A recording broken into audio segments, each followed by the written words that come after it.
샬롬, 주님 안에서 평안하십시오. 말씀을 주야로 묵상하는 시간, 조요스 모닝입니다. 계속해서 욥기 말씀 함께 나누고 있는데요. 오늘 본문은 욥기 2장으로 넘어갑니다. 2장 1절에서 13절. 욥의 시작은 모두가 부러워할 정도로 만사형통이었지만 그 욥의 인생이 하루아침에 무너져 내리기 시작합니다. 바로 마귀가 등장하면서부터입니다. 하루는 이 사탄, 이 마귀가 하나님의 아들들과 함께 여호와의 부르심 앞에 서게 되었는데 늘 땅을 두루 돌아다니다가 여기저기 다니다가 하나님 앞에 불려왔던 것입니다. 마귀는 왜 이렇게 여기저기 어슬렁거리면서 배회할까요? 그 답을 베드로가 알려주는데 우는 사자처럼 두루 다니며 삼킬 차를 찾기 위해서 동분서주한다는 것입니다. 아니나 다를까 사탄이 하나님께 욥을 참소하고 고발합니다. 욥이 까닭없이 하나님을 잘 섬기는 것이 아니라 하나님께서 욥에게 큰 복을 주시니까, 즉 잘 되게 하시니까 잘 하는 것입니다. 이렇게 욥을 참소했던 것입니다. 결국 이 마귀의 농간에 욥이 말할 수 없는 시련을 겪게 되었는데 놀라운 것은 욥이 비록 그의 마음은 상심은 했지만 변심하지 않았다는 것입니다. 상황이 달라진다고 해서 하나님을 향한 그의 태도와 자세가 달라지지 않았다는 것입니다. 때로 상황이 나빠지면 대부분은 상태가 나빠집니다. 그러나 욥이 성숙한 것은 상황이 변했다고 해서 그의 믿음이 변하지 않았다는 것입니다. 그랬더니 이번에는 마귀가 난이도를 높여서 욥을 시험하는데 가죽으로 가죽을 바꾸겠다. 당시에는 물물 교환하던 시대입니다. 가장 값어치 있는 게 가죽이었고 워낙 고가이다 보니까 가죽은 가죽으로만 바꾸게 됩니다. 그러니까 이번에는 욥에게 가장 귀한 것, 그의 재산이나 그의 자녀가 아니라 그 자신을 치면, 욥을 치게 되면 욥이 변심할 거라는 것입니다. 결국 하나님의 허가 아래 사탄이 다시 한번 욥을 건드리게 되었는데 욥의 발바닥부터 정수리까지 온몸에 종기가 났습니다. 악성 피부병이 도진 것입니다. 얼마나 고통이 끔찍한지 기와장으로 온몸에 피가 나도록 박박 긁어도 낫지가 않습니다. 이런 욥을 바라보는 욥의 사람들이 오늘 말씀에 등장하는데 첫 번째는 그의 반려자로 일평생 욥의 곁을 지켰던 그의 아내입니다. 9절 말씀을 보면 그래도 자기의 온전함을 굳게 지키느냐, 하나님을 욕하고 죽으라. 우리와 우리 자녀와 우리 가정과 당신을 이렇게 망가지도록 놔둔 하나님을 어떻게 더 믿겠냐는 것입니다. 하나님에 대한 원망이 그의 말에 그대로 묻어납니다. 여기서 욥의 아내를 생각해 봅니다. 욥의 가정이 유명세를 누리고 사람들에게 존경받고 평판이 좋았고 가정이 화목했을 때에는 욥의 아내가 아무 이야기가 없었습니다. 그것을 즐기고 있었던 것이죠. 그러나 상황이 나빠지니까 상태가 나빠집니다. 하나님에 대한 저주에 가까운 이야기를 욥에게 퍼붓고 있었던 것입니다. 하나님이 살아계시다면 이럴 수 있느냐? 하나님을 욕하고 죽으라. 반대로 욥을 보십시오. 욥의 아내와 전혀 다른 반응을 보여주는데 그가 입술로 범죄하지 아니하니라. 상태가 나빠지면 가장 먼저 나타나는 반응, 입술에 그 말이 거칠어집니다. 욕이 나옵니다. 고함이 나옵니다. 이것을 우리가 조심해야 할 것입니다.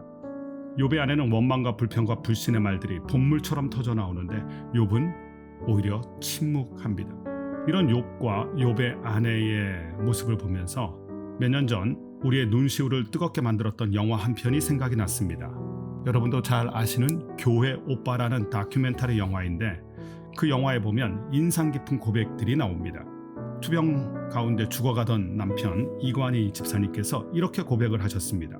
내 삶을 전체로 봤을 때 내가 받은 은혜들을 다 계산해보면 감히 하나님께 원망을 할 수 없다는 것이 제 결론입니다. 지금의 고통보다 이제까지 인도하여 주셨던 하나님의 은혜가 훨씬 더 크다는 것입니다. 받은 복을 세어보아라, 이 찬양 가사가 생각납니다. 그의 아내 오은주 집사님의 말은 더 묵직하게 다가옵니다. 끝까지 믿음을 지키는 게 오빠의 가장 큰 사명이야. 하나님이 고쳐주셔야지, 하나님이라면 우리한테 이러면 안 되지 라는 말이 아니라 그 고통 가운데 하나님에 대한 믿음을 잃지 않는 것이 오빠의 사명이다. 이해되지 않았던 시련과 고통 속에서 그들은 믿음의 언어로 자신의 믿음을 지키는 귀한 믿음의 사람이었던 것입니다. 우리에게도 이 귀하고 성숙한 믿음이 있게 되길 주님의 이름으로 축원합니다. 두 번째 나타난 사람들은 세 친구인데 엘리바스, 빌닷, 소발입니다. 욥을 위로하기 위해서 불언천리 달려온 친구들입니다. 어려울 때 진짜가 남는 법입니다. 욥을 보면 욥 주변에 사람이 없죠. 그전엔 사람들이 들끓었는데 욥이 이토록 고통을 당하자 욥 주변에 사람이 없습니다. 그런데 이 세 명의 친구, 그 멀리 있던 친구들이 이 어려운 욥을 찾아와 위로합니다. 함께라는 것은 우산을 씌워주는 것이 아니라 비를 같이 맞는 것이다 라는 글귀를 읽어본 적이 있습니다. 이 세 명의 친구가 그렇습니다. 만사를 제쳐두고 욥의 곁에 와서 7일 동안 욥의 곁을 지키며 조용히 눈물을 흘립니다. 아무 얘기가 없습니다. 할 말이 없었던 것이 아니라 말이 필요 없는 우정의 관계, 신뢰의 관계였던 것입니다. 아픔을 당한 자에게 필요한 것은 미숙한 조언이 아니라 성숙한 침묵입니다. 그의 곁을 지켜주고 함께 울어주는 것, 그것이 믿음의 친구들이 해야 될 일입니다. 요즘 우리 주변을 보면 욥이 많아지고 있습니다. 여러 가지 어려움과 고난과 환난이 우리의 믿음의 동역자들의 마음을, 또한 그 상황을 많이 힘들게 합니다. 위로자가 필요한 시대입니다. 저와 여러분은 참된 위로자가 되어서 함께 슬픔 가운데도 주님의 은혜를 바라볼 수 있는 귀한 관계가 될 수 있기를 주님의 이름으로 축원합니다. 오늘 우리에게 주시는 메시지가 있습니다. 이유가 있어서 하나님을 섬기는 것이 아니라 까닭 없이도 하나님을 사랑하고 하나님을 섬기는 것이 욥이 보여준 절대 믿음입니다. 이 귀한 믿음 우리에게 있길 바랍니다. 두 번째, 상황이 안 좋아지면 말이 거칠어지고 원망과 불평과 불신의 말들이 쏟아져 나옵니다. 입술을 지켜야 됩니다. 상태가 안 좋을수록 기도의 입술을 열어야 될 것입니다. 세 번째는 우리 주변에 욥이 많아지고 있는 이때에 우리 모두가 성숙한 위로자가 되어서 예수님처럼 그 누군가에게 위로를 건네어주는 우리의 모습 되기를 주님의 이름으로 축원합니다. 기도하겠습니다. 하나님 아버지, 성숙한 또한 절대적인 욥의 믿음을 봅니다. 특별히 그가 입술로 범죄하지 않았습니다. 하나님을 욕하지 않았습니다. 하나님을 원망하지 않았습니다. 주님, 이 귀한 모습 우리 가운데 있게 하여 주시고, 특별히 욥이 많아지는 이 시대입니다. 고통과 아픔으로 신음하고 있는 우리의 지체들 돌아보게 하여 주시고, 그 지체들의 쓸 것을 줌으로 말미암아 참된 경건의 삶, 참된 위로자의 삶을 살아가는 우리 모두가 되게 하여 주옵소서. 예수님의 이름으로 기도드립니다. 아멘.